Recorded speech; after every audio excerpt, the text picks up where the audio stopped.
Selamat malam, salam sejahtera kepada kita semua. Pertemuan kita pada malam hari ini dengan judul peramalan atau forecasting ya. Jadi di dalam manajemen operasional ada yang disebut dengan forecasting ya. Jadi seperti Globe ini kita bisa meramal seperti apa yang menjadi sesuatu di dalam manajemen operasional. Bukan berarti kita harus meramal diri sendiri atau orang lain sehingga orang lain itu bisa kita ketahui apa nasib dan tujuannya ya. Nah, di dalam manajemen operasional seperti ini peramalannya. Baik. Jenis peramalan itu ada 3 ya. Jadi sifat yang pertama itu dengan peramalan terhadap ekonomi ya. Jadi kalau kita berbicara tentang keuangan, kita bisa meramalkan seperti apa perusahaan tersebut bisa mendeteksi ke arah yang banyak atau yang paling tinggi di dalam keuangan, di dalam peramalan ekonomi. Nah, jenis peramalan ini bisa diasumsikan juga untuk perekonomian dari suatu negara, sehingga pada masa-masa yang kira-kira yang akan datang, kita bisa mendefinisikan sejenis apa peramalan yang akan menjadi trennya di dalam ekonomi. Ya, bisa jadi seperti ini ya. Ini merupakan dolar Amerika merupakan uang di dalam perdagangan internasional. Nah, ini juga bisa kita ramalkan berapa proyeksinya dari harga rupiah kepada dolar. Ya, jadi peramalan ekonomi.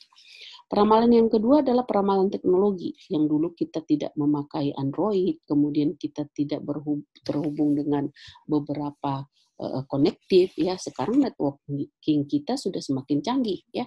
Jadi untuk mendapatkan sesuatu barang aja kita bisa membuat semakin dekat ya dengan cara penyentuhan di layar-layar aja. Jadi sekarang sudah IT semakin tinggi, kemudian online ya, dan memiliki daya digitalisasi yang tinggi. Nah, teknologi ya, jadi kita tidak bisa membayangkan lagi atau kita masih bisa juga mendalami bahwa di dalam peramalan teknologi itu banyak inovatif kreatif yang bisa diciptakan dari keseluruhan kondisi-kondisi ya. Jadi semua itu berbau teknologi IT ya. Jadi teknologi ini lebih kepada teknologi yang amat sangat luar biasa, apalagi di era pandemi sekarang kita lebih cenderung tidak bisa banyak bergerak keluar rumah, jadi kita bisa online ya. Tapi masa ini akan berlalu, semoga. Jenis peramalan yang ketiga adalah peramalan permintaan. Nah, peramalan permintaan itu tetap kita bisa melihat bahwa konsumen menginginkannya sejumlah kebutuhan-kebutuhan yang bisa diramalnya untuk masa yang akan datang. Jadi kebutuhan-kebutuhan itu boleh masih sifatnya permintaan itu tradisional, maupun sifat dari permintaan itu adalah kebutuhan untuk konsumsi baik secara primer maupun sekunder. Ya, jadi peramalan itulah.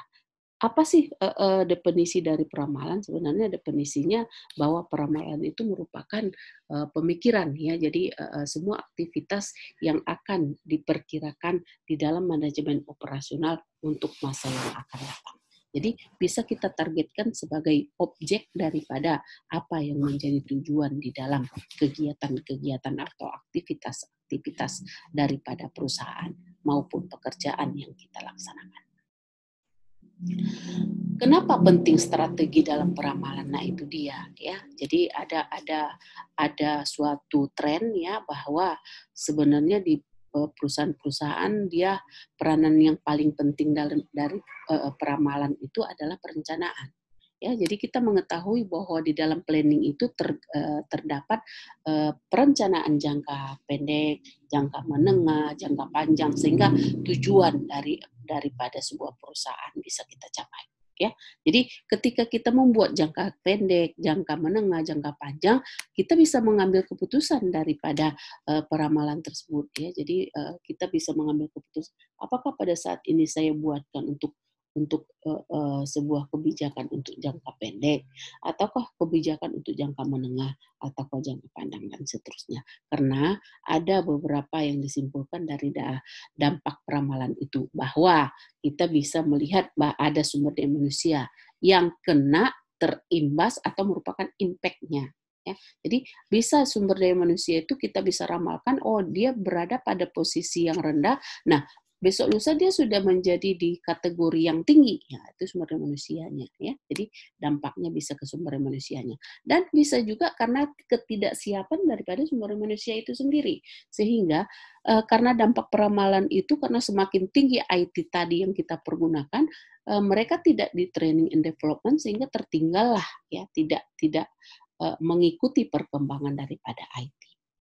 Nah, kemudian yang kedua adalah dampak peramalan itu kapasitas. Bisa tidak memenuhi, ya kapasitas yang ada tidak memenuhi. Misalnya harus untuk mencapai peramalan di teknologi mereka harus mencapai Core to 7 ya, harus laptopnya yang speknya sekian dan kemudian harus mempunyai lahan yang luas dan kemudian tidak luas tetapi harus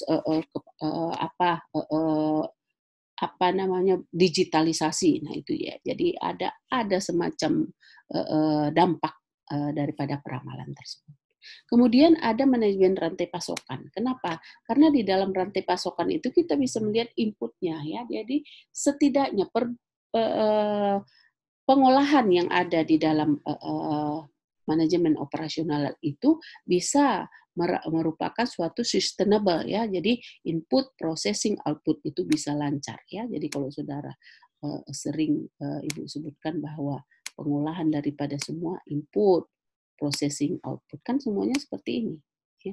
Ibu selalu membuatkan seperti ini supaya saudara mengingat ya inilah pengolahan yang sifatnya baik itu pengolahan barang dan jasa sehingga rantai pasokan yang ada di pengolahan ini bisa terpenuhi ya bisa terpenuhi.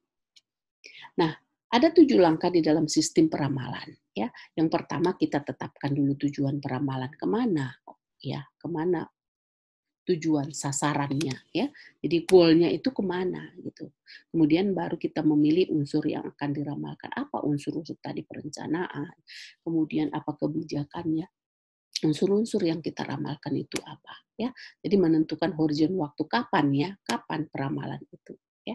Kemudian memilih jenis model apa peramalan itu, apakah modelnya diterapkan pada model jangka pendek, jangka menengah, jangka panjang.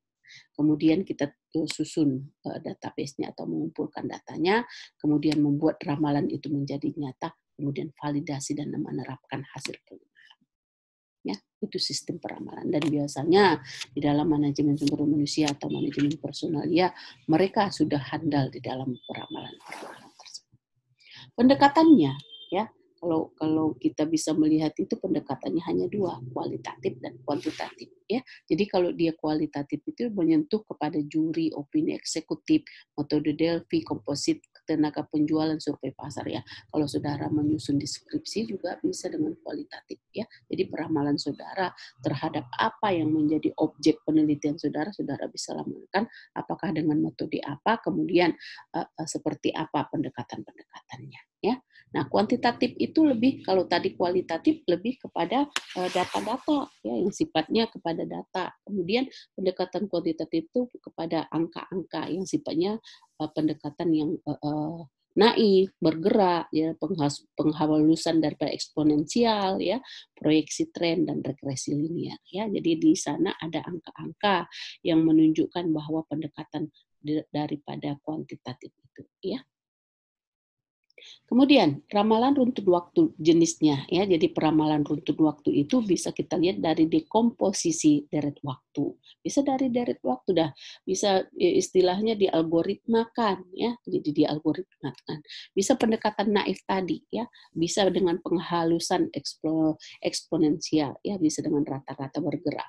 Maksudnya peramalan runtun waktu itu bisa dengan mempunyai rata-rata bergerak itu sekian dengan jangka pendek dan sekian jangka menengah, sekian jangka waktunya, ada jangka panjang ya. Nah itu ya. Analisis regresinya dan korelasinya bisa kita lihat dengan analisis regresi untuk peramalan ya. Jadi ada hubungan-hubungan yang lebih signifikan ya. Ada juga kesalahan standar estimasinya. Jadi estimasinya juga bisa kita lihat ya. Jadi analisisnya dengan koefisien korelasi dengan garis regresi dan analisis regresi majemuk ya. Untuk sekedar mengetahui aja supaya saudara tidak jauh dari pengetahuan manajemen operasional mengetahui ada analisis regresi dan korelasi di dalam manajemen operasional. Nah, ini peramalan asosiatif proyeksi tren kita contohkan melakukan dengan kuadrat terkecil ya permintaan daya listrik Edison selama periode kita ambil yang ini contohnya tahun ini sampai 2007 permintaan 74 menaik ya pendekatannya sekumpulan data meminimalkan perhitungan menjadi angka yang lebih sederhana. Nah, ini menjadikan 2001 sebagai tahun pertama ya. Ini tahun pertama ini sebagai tahun kedua dan kedua. Tahun pertama, tahun kedua, ketiga, keempat, kelima, keenam, ketujuh. Nah, penyelesaian atau solusinya di periode 1 kita mempunyai permintaan daya listrik ya ini kan tahun pertama ya itu sekian. Kemudian kalau kita pangkat 2 kan waktunya itu 1 kali 1 gitu ya 1 2 kali 2 3 kali 3 dan seterusnya.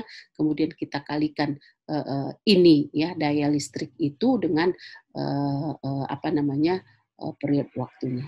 Nah, ini rumus yang menjadi pencarian di dalam megawatt ya persamaan tren kuadrat terkecil ya. Jadi X-nya kita cari sigma X per N ya karena ada 7 tahun ya, 7 tahun ini kemudian hasilnya 4.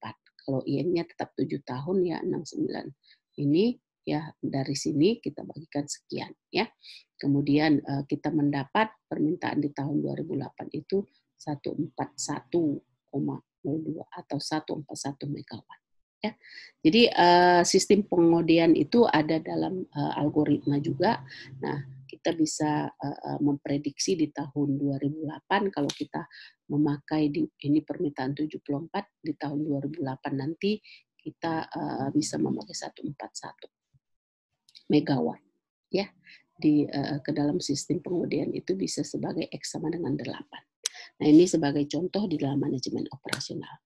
Next, sekarang tugas saudara adalah ya karena di sini ada sifat daripada dampak ya, dampak peramalan, saudara bisa membuat ya dengan dasar perencanaan pengambilan keputusan dampak peramalan pada sumber daya manusia, pada kapasitas, pada manajemen rantai pasokan, saudara buatkan dalam bentuk tulisan, saudara nanti bisa submit di GCR. Ya. Oke, itu aja sebagai tugas yang berikutnya untuk mata kuliah ini. Ya, jadi tugas adalah dampak peramalan sumber daya manusia. Tinggal pilih apakah sumber daya manusia, kapasitas, manajemen rantai pasokan. Oke, wassalamualaikum warahmatullahi wabarakatuh.